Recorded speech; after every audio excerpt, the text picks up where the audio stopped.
Hey guys, today we're back with another accessories review, and today on the channel we'll be reviewing the Olight SE. Stay tuned for this one.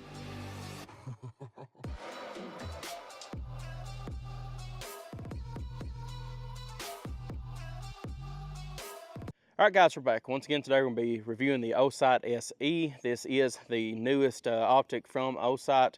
They did send this to the channel and it is a paid review, but as you all know, it doesn't matter with us. This last time that we done the Olight S or Olight X, didn't go so well. So that being said, it is a paid review and it is from Olight, but we always tell the truth here on the channel, especially if you're any bit of a fan of any time recent. You all know we always tell the truth. But getting back to it, this is the Olight SE. As you can see, it is an enclosed optic with a RMSC footprint. You have a dot and a circle. You also can hold in the, see if we can get it to switch. Yep, that switches it straight to the dot. I know you can't pick it up too well over that, but it can go between the 32 MOA circle and dot, or just dot, or the 32 MOA circle. I don't know why anybody would want that, but you have them three options. Biggest change on the Olight SE from the Olight S is going to be this loading gate here. This loading gate here is also going to be where you put your 1620 battery. It's like a watch battery pretty much. So this is not rechargeable like the Olight S is. A lot of people did not like the Olight S's recharging capability because if you lost that hood, you lost the ability to charge your Olight. That being said, what do I think? I would have rather seen this per se with a USB-C port on it to where you could directly charge it, flip it out of the way, charge it, whenever you get done, flick it back over. That'd been pretty cool. This right here is like what normal optics are, to where you just insert a battery and you're good to go. At least you don't have to take the optic off to insert the battery, which is good. But once again, the Olight SE. Let's go ahead and take a few shots with it. Today we have it on the Taurus TX22 Toro. So it should be reciprocating pretty fastly, but not that hard. Let's go ahead and take some shots with it.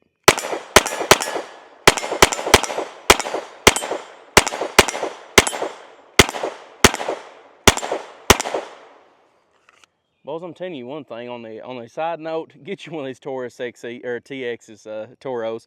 We're doing a full review on one right now, but this review is for the Olight. Let's go ahead and take a few more shots.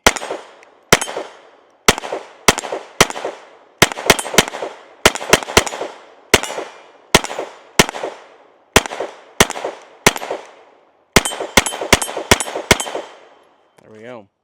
So, as y'all can see, it does its job pretty well. It's, once again, an enclosed optic that pretty much holds itself up. We did drop the Olight X in our last review for it, and it did shatter. We have not drop tested this one, but it is a 1 meter drop is what this will take up to.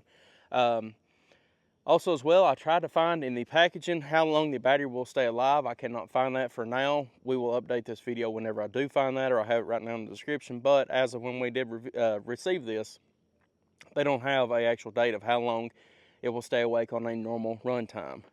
Let's go ahead and shoot some more. One hand.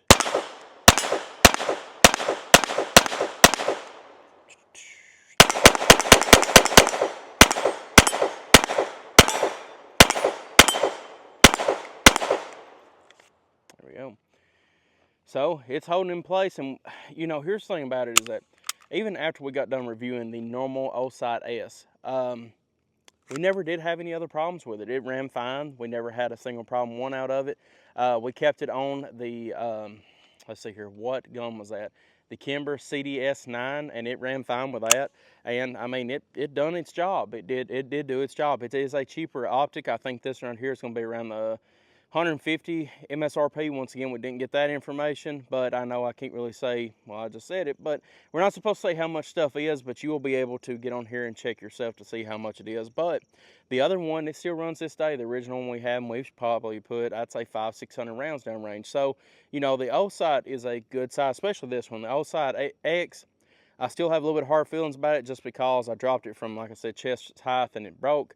But this one right here, I think it's a lot better build optic. Something else as well, with the first set of Olights that we did go through, whenever I was taking aim on something and we had any type of glare coming from the roof or coming from the sky, it was showing a red glare over the optic. That being said, this one right here, nor the original Olight S, ever did have that problem. So it is what it is.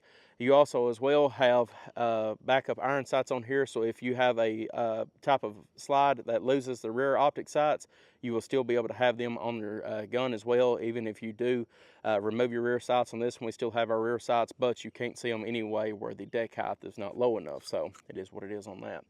But something else that's interesting with this Olight is that it comes with about 4 different types of screws, so it will fit about every single other slide that's made for an RMSC. So that's great to see as well. But this is the Olight SE. So if your charging hood has ever turned you away from these Olight optics, you now have the option to where you can insert a 1620 battery in the side of it. And once again, if something goes wrong with it, take the battery out, put it back in, good to go.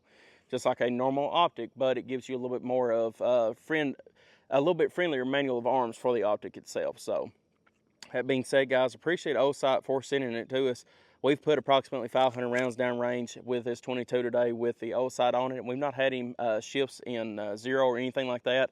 And I know I might get somebody to say, hey, the 22 doesn't have that much of force to it whenever it reciprocates. That is correct, but this gun, I mean, it travels back and forth very quickly, and your foot-pound of energy on the optic, whenever it travels back and forth, it should reciprocate close to a 9mm. But once again, 500 rounds down range, 22, we've not seen any problems. We're still not seeing any problems with the CDS-9 with a 9mm, with the Olight on that 9mm. So I have faith in this optic, especially for the price range. I think it's good optic, and it gets my stamp of approval for right now. So if anything changes in the near future, once again, we're going to be putting this in through its paces for our review on the Taurus TX22. We will be able to tell you all later on if something messes up with this. So if you want a further update on this optic, check it out in that review, because this will be the optic that we'll be running on the Taurus TX22 in that review. So guys, I appreciate y'all viewing as always. If you have any questions or comments on the Olight SE, please leave it in the comment section below to get back to you as soon as possible. Once again, thank you to not Optics Planet, but Olight for sending it to us today. Optics Planet does send us ammunition, so we appreciate them as well. Check out their website and use Golden, Golden, it'll get you 7% off of your entire order. But guys, I appreciate y'all viewing as always. Like and subscribe for more gun reviews, and I'll see y'all in the next video.